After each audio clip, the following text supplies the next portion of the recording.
I want to start off by congratulating Harry and Meghan on the birth of their baby girl, Lilibet Diana. Prince William and Duchess Kate actually sent Oh My World an exclusive statement on this news.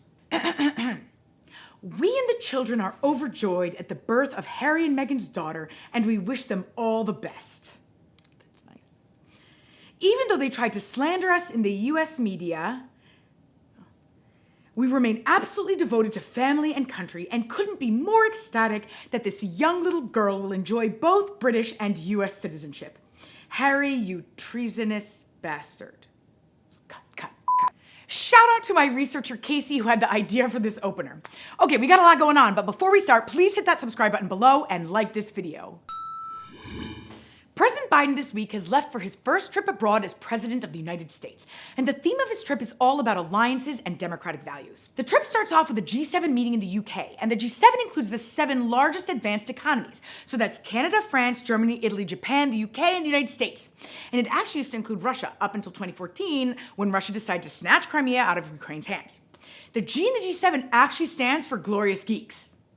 It stands for the group of 7, and this is actually the first in-person G7 meeting in 2 years. And if you remember, they weren't exactly all that productive when President Trump was in office. Remember this photo?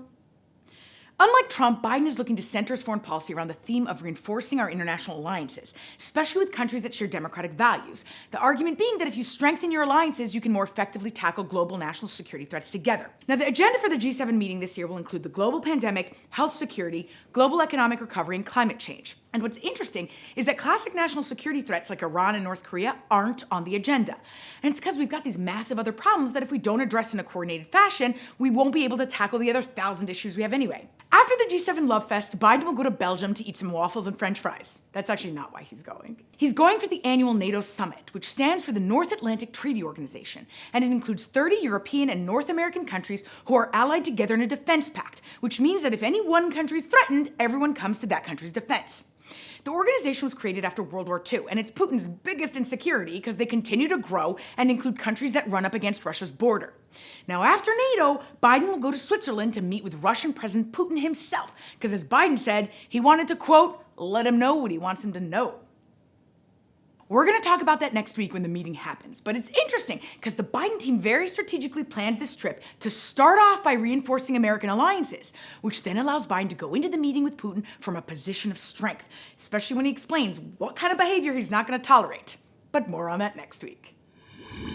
Vice President Kamala Harris was tasked by Biden to control a surge in migration at the southern border, since the numbers basically keep growing. By the way, Biden has basically given Kamala Harris all the tough jobs. He's looking at his list. He's like, immigration, no. Police reform, no.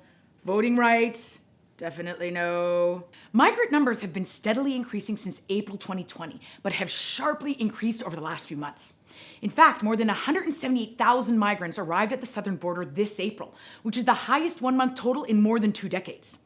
So the VP went to the root of the problem, and she traveled this week to Guatemala and Mexico to learn more about the issue and to try and convey some public messages.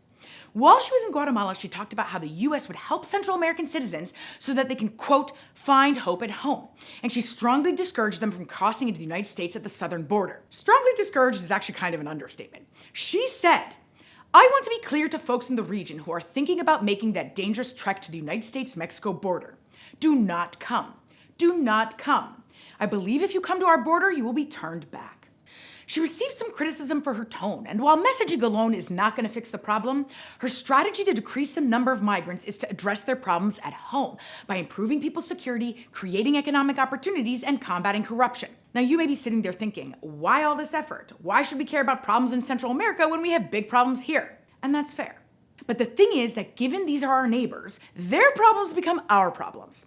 The worse things are over there, the greater number of migrants you'll have here. So it stands to reason that by improving people's lives in Central American countries, by reducing crime and helping people get jobs and feel safe, the number of migrants will decrease. It's a huge effort to try and fix other countries' inherent problems, but the idea conceptually makes sense, so it'll be interesting to see if the strategy works. The UN Security Council this week formally recommended that the current Secretary General, Antonio Guterres, be elected to a second term. This means that for the last 75 years since the UN's founding, and for the next 5, the UN will have only had men in leadership roles, which, as we know from history, has always proven to be a good idea. The UN Security Council is a group of 15 countries, 5 of whom are permanent members, including the US, UK, France, Russia, and China. And the other 10 members rotate every 2 years and represent a diverse geographic background. So the Security Council makes this formal recommendation, and then the UN General Assembly, which includes all 193 countries, they vote on the candidate. But that's really more for show, since the Security Council calls the shots here. Now, we could go into how undemocratic and shady this process is, but since the UN doesn't like reform, I figured we'd focus on Guterres himself and why he's being reelected. I asked the Glorious Geeks if you thought he was an effective leader, and only 6% of you said yes. So why is he being reelected? With tensions as high as they are between countries like the US and Russia and the US and China, the Security Council likely wanted someone who doesn't ruffle any feathers, and that's exactly who Guterres is. What I mean is, he's meek. Dude doesn't speak up. He barely wags his finger at despotic regimes and their abusive behavior. Human Rights Watch this week called on Guterres to promote human rights in his second term by calling out governments responsible for systematic abuses. So who better to join me to discuss but my friend and UN Director at Human Rights Watch, Lou Charbonneau. Clearly from the poll we had, not a lot of people have faith in Guterres' leadership. How do you think he's been as a leader, and why do you think he was reelected?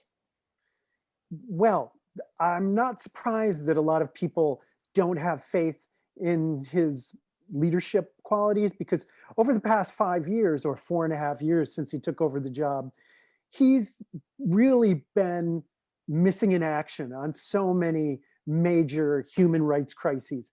Let's take China and the situation in Xinjiang, the Uyghur Muslims who are, Turkic Muslims are the majority of people in that part of China. They're being moved into detention camps, basically prisons. We have done a lot of research on torture, you name it. Many governments have complained about this. They've asked the Secretary General, as the UN's top person, the leader of the UN system, one would say, to actually raise this publicly, to call on China to close down these detention camps, to put an end to the abuses that we at Human Rights Watch are actually calling crimes against humanity. He has never done it. His aides will tell you that he raises it in private, but if you don't raise things publicly with China, it's as if you're not raising them at all. His record over the past 4.5 years, it's been pretty mixed. And so, I think if people even know him, then they're going to be disappointed, but probably they won't know him because his trademark has been silence. Right, and that's certainly what I found, right? A lot of people don't even know who he is. What do you think he should do in his second term to really help promote the UN as a kingmaker for peace and security and for ending human rights abuse? The first thing that he needs to do is to speak, to put an end to the silence. Silence and inaction, they've got to stop. 5.5 years from now, he will be finishing his second and last term. If he wants people to think of him as someone who made the world a better place in terms of promoting human rights and ending human rights abuses, then he needs to speak out. Right. I completely agree with you. Well, thank you, Lou, for your insight. And thanks to Human Rights Watch as well for raising attention to these issues. So things in Nigeria are getting kind of hairy. You've had 800 students kidnapped since December, you have the rise of militias, and the terrorist group Boko Haram continues to grow and terrorize the northeast of the country. And you had some large protests last fall against Nigeria's corrupt and brutal police unit, resulting in the movement #EndSARS. Now, some electoral offices and police stations in the south of the country were attacked, and in response, Nigeria's President Buhari posted a tweet that basically threatened an indigenous group of people who decades ago tried to break away from Nigeria and create their own country. Some viewed the tweet as genocidal, so Twitter deleted it because they said it violated their abusive behavior policy. So it's a lot of chaos, and Buhari probably has a headache from it all, so what's a guy to do? Delete Twitter, of course. In response to Twitter deleting the president's post, Nigeria banned the platform altogether, saying that there's too much misinformation there and it would lead to instability. But no matter how much you love Twitter, a move of this is kind of scary because it actively represses the voices of millions of Nigerians who try to hold their government accountable. It impedes their ability to mobilize, and it could have economic repercussions given Nigeria's booming tech sector. Many have come out against this move, including human rights organizations, but also a number of countries like the United States. And as a result, Nigeria summoned the ambassadors of those countries to scold them. The reason this matters is because Nigeria is not China or Russia or Iran. It's a democratic country. It's dysfunctional, but it's democratic. We don't want to see Nigeria become authoritarian because of this guy's tendencies, or get run over by terrorists because he's useless. And for that reason, President Buhari is on my shit list this week.